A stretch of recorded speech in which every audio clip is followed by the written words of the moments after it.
안녕하십니까? 관리번호 3번입니다.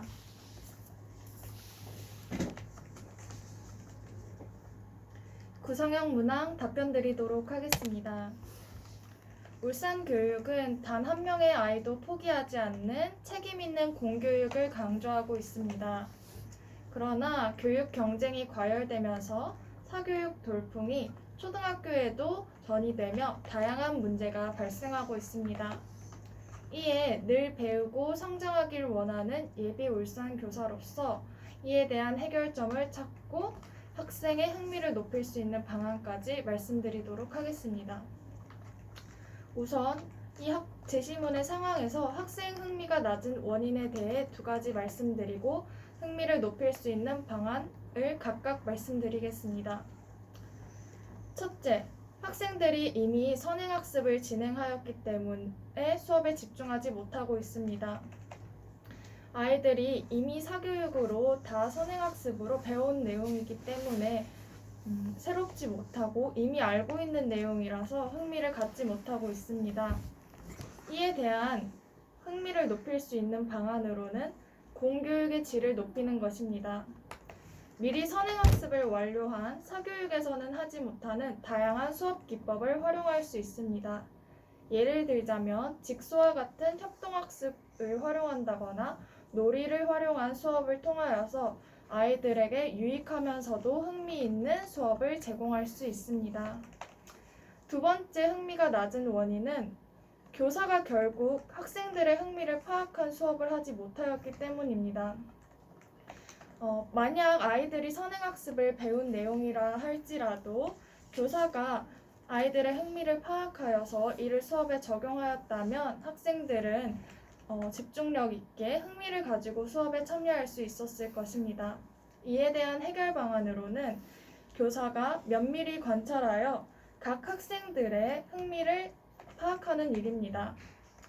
또한 학기 초에 설문조사를 진행하여서 학생들이 무엇을 좋아하고 무엇을 싫어하는지, 어떤 점에 집중력을 발휘할 수 있을 만한지 설문조사를 시행하는 것도 해결 방안이라 생각합니다. 둘째는 상담을 진행하는 것입니다. 학생 개개인별로 상담을 진행하여서 아이들이 어떤 점에서 흥미를 느끼는지 파악하고 개별 학생에 대한 정보를 파악하는 것입니다. 다음으로는 학부모님께 요청드릴 협조사항에 대해 두 가지 말씀드리도록 하겠습니다. 첫 번째는 학생들의 기본 학습 습관 개선입니다. 초등생 시기에는 특별히 가정교육이 중요합니다. 이때 선행학습으로 수업에 집중하지 못하는 학생들이 있다면 이에 대한 학생 정보를 학부모님께 말씀드리고 가정에서부터 학습 습관 개선을 위해 신경 써 주실 것을 당부드립니다. 이로 인해 학생의 생활 태도가 개선될 수 있습니다. 둘째는 학생 필요에 따른 적절한 선행학습을 활용하도록 요청드리는 것입니다. 학부모님들이 선행학습을 원하신다면 교사가 막을 방법은 없습니다.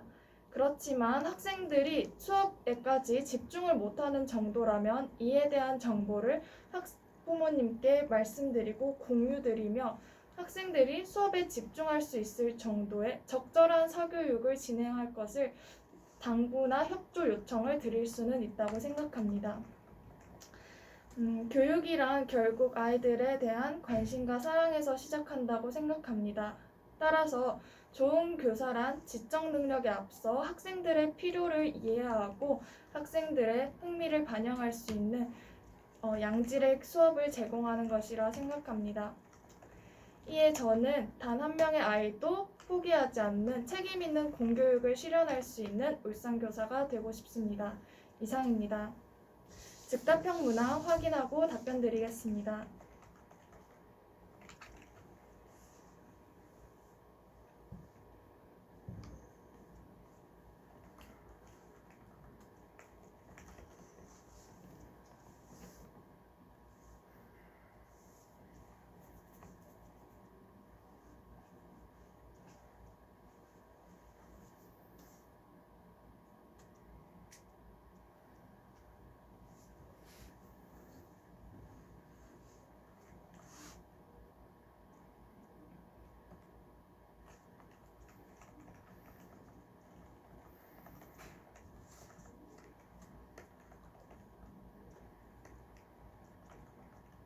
즉답형 문항 1번 답변 드리도록 하겠습니다. 최근 강조되고 있는 스마트 교육에 대해서 필요성 2가지와 이를 수업에서 적용할 수 있는 효과적인 방안 2가지에 대해 말씀드리도록 하겠습니다. 우선 스마트 교육의 필요성. 첫째, 미래 사회에 필요한 역량을 기를 수 있기 때문입니다. 미래 사회에는 컴퓨팅 사고 능력, 디지털 리터러시 능력, 창의 융합 능력 등 학생에게 다양하고 새로운 역량을 강조하고 있습니다. 이러한 시대 흐름에 따라 스마트 교육을 도입하여서 학생들이 관련된 역량을 함양할 수 있도록 지도할 수 있습니다. 필요성 2번째는 스마트 교육을 활용한다면 공교육의 질을 높일 수 있기 때문입니다.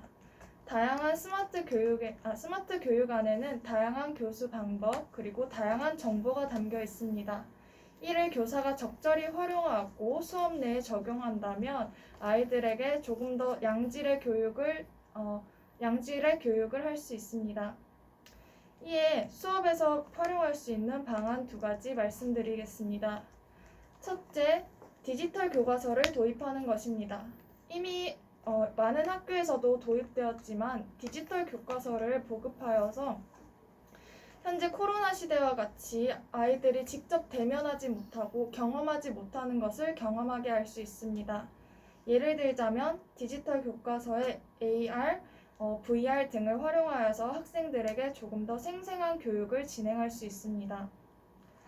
2번째 활용 방안으로는 다양한 설문조사를 할 수 있습니다. 아이들에게 종이로 하는 것이 아니라 간편하게 어플을 통하여서 설문조사할 수 있고 그 설문조사를 활용하여서 아이들의 흥미나 아이들의 요구 등을 재빠르게 파악할 수 있습니다. 즉답형 2번 확인하고 답변 드리겠습니다.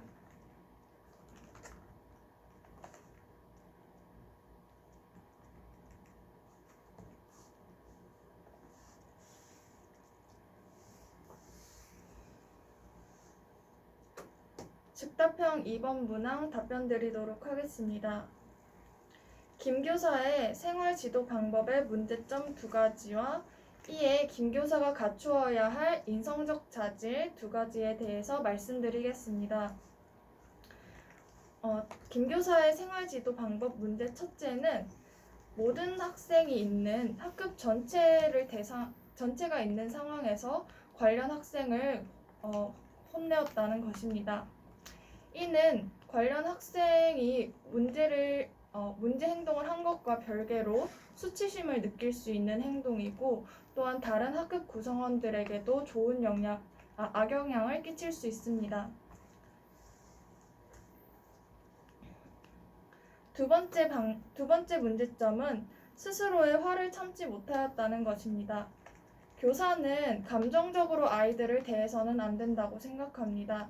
스스로의 화를 주체하지 못하고 혼내는 것은 잘못된 교육 방법입니다. 이에 따라 김 교사가 갖추어야 할 관련 인성자질 2가지를 말씀드리겠습니다. 첫째는 존중입니다. 관련 학생들을 존중하지 못하였기 때문에 학급 전체를 대상으로 있는 상황에서 아이를 혼내었다고 생각합니다. 이때 학생을 존중한다면 수업 시간 이후에 따로 상담실이나 교무실로 불러서 차근차근 아이의 문제 행동에 대해서 교육하였을 것입니다. 2번째 필요한 인성적 자질은 절제입니다. 교사에게는 절제하는 마음이 꼭 필요하다고 생각합니다. 다양한 교육 상황에서 교사가 감정적으로 아이들을 대한다면 아이들의 마음에 평생 잊지 못할 상처가 생길 수 있기 때문입니다.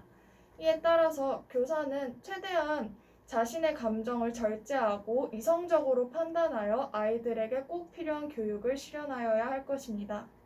이상입니다.